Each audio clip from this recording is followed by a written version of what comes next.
A decorated veteran in a wheelchair rolled toward the tomb guard. Nobody paid attention at first. It's just another visitor at Arlington, they thought. But then he stopped at the rope line and began to rise. At first, no one understood. Cameras froze midair. Parents hushed their kids. Even the tomb guard, a black soldier standing tall, didn't move. His rifle tight against his shoulder, his face carved from stone. What happened next broke every rule, every protocol, and silenced an entire plaza. And if you think this was just another ceremony, you're wrong. Because the man struggling to stand carried a secret, a promise made half a century ago on a battlefield far from home. And before this day was over, that promise would change everything. Before we dive into the story, where are you watching from? Let us know in the comments. And if you believe that values like honor, courage, and sacrifice still matter, join us in keeping their legacy alive. It was a quiet morning at Arlington National Cemetery, the kind where the air feels heavier than usual, as if it carries the weight of all the sacrifices made on those grounds. The American flag waved softly in the breeze above the tomb of the unknown soldier. Hundreds of tourists gathered along the marble plaza, cameras ready, whispers carried through the air, but no one dared cross the black rope line. Sergeant Marcus Jackson stood at his post, motionless, dressed in the navy blue ceremonial uniform of the 3rd U.S. Infantry Regiment, known as the Old Guard. As a black tomb guard, he carried the weight of history, not only of the soldiers he honored, but also of those who paved the way for him to stand here.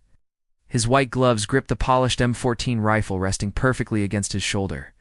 His kepi hat sat squarely on his head, sunglasses hiding his focused gaze.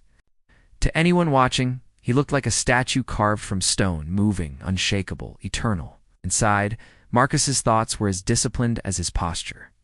Every muscle, every breath, every glance was measured to perfection. He had sworn an oath to guard this sacred ground with absolute silence and precision. There were no distractions, no opinions, no excuses, only duty. The crowd shuffled slightly as a new figure approached from the main pathway. A man in his mid-60s, moving slowly in a wheelchair, rolled closer toward the rope line. His hands pushed the wheels with quiet strength, practiced and steady, even though his legs, covered neatly with a folded wool blanket, showed no signs of life. Captain James Carter, a Vietnam veteran and Medal of Honor recipient. His gray hair caught the sunlight, and his chest was adorned with decorations most people had only seen in museums. But one medal stood out, a simple gold star hanging from a blue ribbon. The Medal of Honor, the nation's highest military award for valor. Beside him walked his daughter Olivia, keeping a hand gently on his shoulder, watching him closely. She had begged him not to exert himself today. But James had insisted because this wasn't just another visit. He had come here to honor a promise, one he had carried for more than 40 years. The tourists began to notice him now, whispers rippling through the crowd. A few veterans among them straightened their backs, recognizing instantly what that blue ribbon meant. And though Marcus Jackson didn't move a muscle, his sharp eyes caught it too. Something about this veteran's presence felt different. Something was about to happen. Captain James Carter rolled forward slowly, the steady rhythm of his wheels echoing softly against the marble plaza. The sun hung low, casting long shadows that stretched across the sacred ground of Arlington. His daughter Olivia walked beside him, her hand resting lightly on his shoulder. She glanced at her father's face, the determined jaw, the tightened grip on the wheelchair's rim's end knew better than to stop him. "Dad," she whispered, "are you sure you want to do this today?" James didn't look at her. His voice was low, steady, the voice of a man who had seen more than most could imagine. "I didn't come here to watch, Olivia," he said softly. "I came here to stand." Olivia stopped, letting his words settle in the cool autumn air. Up ahead, Sergeant Marcus Jackson stood motionless at the tomb. He had seen thousands of visitors from school groups to foreign dignitaries, but something about this moment felt different. Through his peripheral vision, trained from years of discipline, he caught the faint glint of gold on James's chest. The Medal of Honor. Marcus's jaw clenched slightly beneath his sunglasses, though his body didn't betray the thought. He had studied it in training, memorized its history, understood its weight. Fewer than 70 living Americans wore that ribbon. To be in the presence of one wasn't just rare, it was sacred, and yet protocol demanded he remain silent. James rolled closer to the rope line until he was only a few feet away. The crowd began to quiet, sensing something unusual unfolding before them. Parents lifted their children so they could see. Veterans in baseball caps embroidered with unit patches removed them instinctively, holding them over their hearts. James stopped his wheelchair, resting his hands on the cold metal rims. He looked up at the tomb, its white marble glowing in the late morning sun. For a long moment, he said nothing. In his mind, he was back there in 1971, deep in the jungles of Vietnam. The smoke, the screams, the explosion that had taken his legs, the faces of men who had never come home. "Ricky," he whispered under his breath, almost too soft to hear. "I made you a promise." Olivia heard him and lowered her head, squeezing his shoulder gently, but she said nothing. Marcus remained at his post, rifle against his shoulder, gaze locked straight ahead. His training told him to ignore the veteran, to stay unmoving, detached. But his instincts, as a soldier and as a man, told him otherwise. His Medal of Honor. Vietnam, he's earned more than my silence. James straightened in his chair, drawing a deep, shaky breath. He took one last look at the tomb and then glanced toward Marcus, studying the young guard's posture, the immaculate uniform, the unbroken stillness. "You wear it well, son," James said quietly, his voice gravelly but warm. "Guard them well." Marcus didn't respond, couldn't respond. Regulations forbade it, but his chest tightened beneath his uniform and behind his sunglasses. His eyes flickered ever so slightly in acknowledgement without a word. The silence around them deepened, as though the entire plaza had stopped breathing. James placed his hands firmly on the arms of his wheelchair, his knuckles whitening from the effort. Olivia stepped closer, alarmed. "Dad!" He looked at her, his voice barely above a whisper. "It's time," he said. The crowd didn't know what he meant yet, but Marcus understood. Something irreversible was about to begin. The air over Arlington grew impossibly still. Even the rustle of leaves seemed to quiet as Captain James Carter tightened his grip on the arms of his wheelchair. His breaths came slow and controlled, his chest rising and falling beneath the neatly pressed jacket. Olivia bent closer, her voice trembling. "Dad, what are you doing?" James's eyes never left the tomb. His voice was steady, as if spoken to no one but himself. "I have to stand," he said softly. One last time, Olivia's hand squeezed his shoulder. "Dad, no, you can't." But James's jaw was set. She had seen that look before in old photographs of him at 22. Standing next to his platoon, dirt smeared on his face, pride burning in his eyes. And then, slowly, painfully, deliberately, he began to push. His arms trembled immediately, muscles straining beneath the weight of 45 years without the use of his legs. His palms pressed down against the wheelchair's arms, his upper body rising inch by inch. The chair creaked softly under the shifting load. Collective gasp rippled through the crowd. Phones that had been raised to take pictures lowered instinctively. Hats came off. The plaza fell silent. Marcus Jackson's breath caught in his throat. From behind his sunglasses, he watched the impossible unfolding through the sharp edge of his peripheral vision. He was trained not to move, not to react. But every fiber of his being screamed to do something, to say something. "Stay still, protocol. You are the guard. You are the ceremony." But another voice inside him, quieter, older, deeper, whispered something else. "That man's a warrior. Respect him." James's body shook as he pushed himself higher, his arms trembling violently now. A sweat rolled down the side of his temple, catching the sunlight. His Medal of Honor glinted like a shard of fire on his chest, every reflection a reminder of what it had cost him to earn it. He locked his elbows, chest heaving, and straightened his spine as far as it would go. He was upright now, unsteady but towering in his dignity. Then, with slow, deliberate precision, he raised his right hand. The salute was perfect. Olivia covered her mouth, tears welling in her eyes. The crowd behind her seemed to dissolve into silence, so absolute that the only sound was a soft snap of fabric as the American flag overhead shifted in the breeze.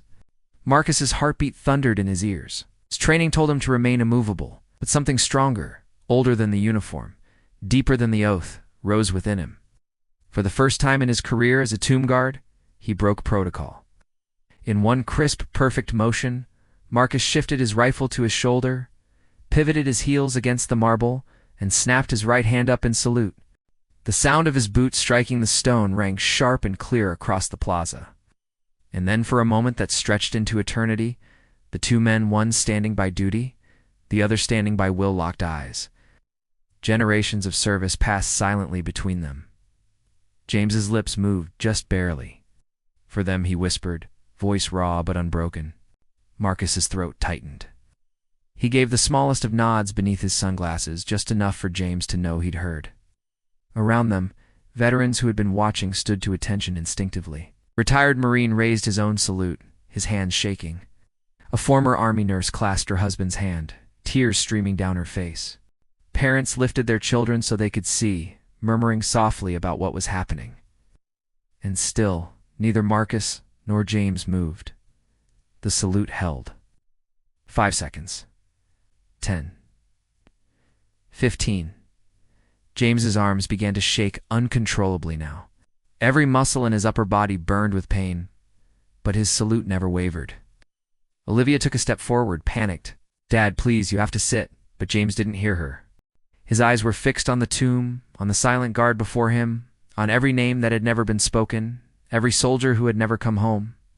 Finally, his strength began to fail. His knees buckled, his balance wavered, his breath hit sharply in his chest. And before anyone could react, Marcus broke protocol a second time. 2 sharp, precise steps brought him forward, his boots striking the stone with authority.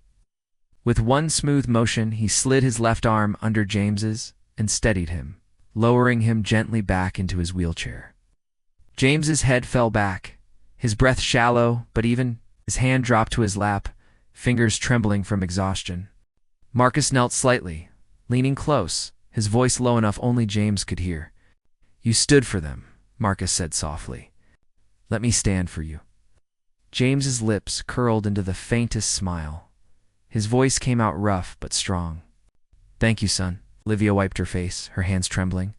Around them, the plaza remained silent, the weight of what had just unfolded sinking deep into the hearts of everyone present. No one raised a phone. No one whispered. They knew they had witnessed something far greater than ceremony. They had seen sacrifice made flesh. "Captain." James Carter sat back in his wheelchair, his chest rising and falling, each breath heavy but steady. Bead-soft sweat clung to his forehead, yet there was pride in his eyes, quiet, unshakable pride. Olivia knelt beside him, brushing the damp strands of gray hair from his temple. "You shouldn't have done that, Dad," she whispered. Voice breaking, James turned his head slowly toward her, his voice low and ragged but resolute. "I had to, Olivia. I owed them that much." She swallowed hard, knowing exactly who hemmed. The men who never came home. The brothers whose names were carved in her marble or buried beneath unmarked earth halfway around the world. Marcus Jackson straightened, returning his rifle to position, but he didn't immediately step back to his post. He stood just behind James, his white-gloved hands still resting lightly on the veteran's shoulder. His posture caught up between duty and humanity. From the corner of his eye, Marcus noticed Major Daniel Brooks approaching. The old guard commander's presence carried weight, every step precise, deliberate, radiating authority. Brooks was a man off absolute rules. And Marcus knew he had just violated the two most sacred: never break silence, never break position. Marcus braced for reprimand, shoulders tightening beneath his pristine uniform. But Brooks didn't speak. He stopped a few feet away, his sharp gaze sweeping over James's chest, pausing on the Medal of Honor. The major's jaw shifted slightly, and for a moment his voice softened. "At ease," Sergeant Brooks said quietly. "You did right." Marcus blinked beneath his sunglasses, relief washing through him, though he didn't dare show it. He nodded once, crisp and insolent. James, hearing Brooks's voice, lifted his chin slightly, regarding the officer with quiet dignity. "Major," James said, his voice firm but steady. "Captain Carter," Brooks replied, his tone low and respectful. "It's an honor to have you here," James offered the faintest smile. "No, Major. The honor is theirs," he said, nodding toward the tomb. For a long moment, no one spoke. The silence wasn't empty, it was sacred. Then another voice came from behind the crowd, low and steady. "I know who you are." An older man in a faded Marine Corps ball cap stepped forward, his gait slow but purposeful. His jacket bore the patches of a Vietnam unit, sun-faded but carefully preserved. James squinted before recognition sparked in his tired eyes. "Leroy," James breathed. "Lieutenant Leroy. I thought you didn't make it out." The Marine's lips trembled before settling into a quiet smile. "Somehow I did," Leroy said, his voice rough with age and memory. "Because of you." Olivia watched as Leroy stepped closer and placed a hand gently on James's shoulder. "You remember that village?" Leroy said softly. "The ambush. You went back 3 times. 3 trips, James. Through machine gun fire. Dragged out civilians first, then Marines, then me. That mine went off on the 4th run." James's hand moved instinctively to the Medal of Honor resting against his chest. "I just did what any of us would have done," he murmured, voice tight. Leroy shook his head, his throat thick with emotion. "No," he said firmly. "You did what none of us could. And today, you just did it again." Olivia bit her lip, tears streaking her cheeks around them. More veterans in the crowd began stepping closer, forming an unspoken circle. They stood shoulder to shoulder, silent. United generations of soldiers, linked by something beyond words. Marcus glanced at them briefly, then back at James. He felt the weight of the uniform on his shoulders. But Al saw something deeper. The connection to everyone standing here. To the history hecaried as a black tomb guard honoring those who came before. James turned his head slightly toward Marcus. His voice quiet but deliberate. "Guard," he said, his tone carrying the weight of decades. "Your post? It matters. Don't ever forget why you stand there." Marcus swallowed hard, his voice low but steady. "Yes, sir," he said, the words leaving him like an oath renewed. Major Brooks stepped forward, his voice clear but subdued, meant for Marcus and every veteran within earshot. "The uniform changes," Brooks said, his gaze steady, "but the duty never does. We stand not for ourselves, but for them." James nodded faintly, his eyes glistening. "And sometimes," he whispered, "standing guard means breaking position to honor what really matters." The veterans tightened their circle, silent witnesses to a moment where rank, time, and protocol fell away. The plaza washed, the air heavy with history. For a fleeting instant, it was as if the entire weight of sacrifice, every name, every folded flag rested on this small patch of marble. The plaza slowly began to breathe again. Da-da-da-da-da. But silence lingered like a sacred echo. Captain James Carter sat quietly in his wheelchair, his chest still rising and falling from the effort, his Medal of Honor catching the soft midday light. Olivia knelt beside him, brushing away the last beads of sweat from his forehead, while the circle of veterans stood like sentinels around them, heads bowed in silent respect. Marcus Jackson stepped back, rifle against his holder once more. He drew in a slow breath, steadying himself, letting through it as the moment settled deep into his chest. He had broken protocol twice today, but for the first time in his career, he understood exactly why he stood there, why every guard before him had stood there. Inside, his thoughts carried the quiet weight of revelation. This post isn't just about standing still, it's about standing for them, for every name that isn't known, every family that never got an answer, every promise that someone like Captain Carter made and kept. James turned slightly, his gaze finding Marcus' own last time. His voice was low but steady, the tone of a man passing a torch. "You did right, son," he said softly. "Never forget, it's not the uniform that gives this place meaning. It's what you're guarding." Marcus swallowed hard and nodded, his jaw tight, his voice calm but reverent. "Yes, sir. I understand now." Major Brooks stepped closer, placing a firm hand on Marcus's shoulder. His tone was quiet, measured. "Carry on, Sergeant." Marcus snapped back to attention with precision, heels striking the marble sharply, rifle perfectly aligned. As Hess stepped back into his exact position, the silence reclaimed the plaza. Their crowd began to disperse slowly, many wiping their eyes, others holding their children's hands a little tighter. A few veterans paused before leaving, placing hands over their hearts in silent salute to both men. James wheeled away with Olivia beside him, Isidore stretching long behind him in the afternoon sun. For the first time in years, his back was straight, his bearing proud. And as Marcus resumed his watch, the weight of his oath felt heavier. But now it was no longer a burden. It was an honor. Sometimes standing guard isn't about standing still. It's about standing for something. If you enjoyed the story, consider sending a super chat to help bring more stories like this. Now click on the video on this screen to hear another story that's just as powerful and captivating. With courage, sacrifice, and a choice that will leave you questioning everything you thought you knew about duty and justice.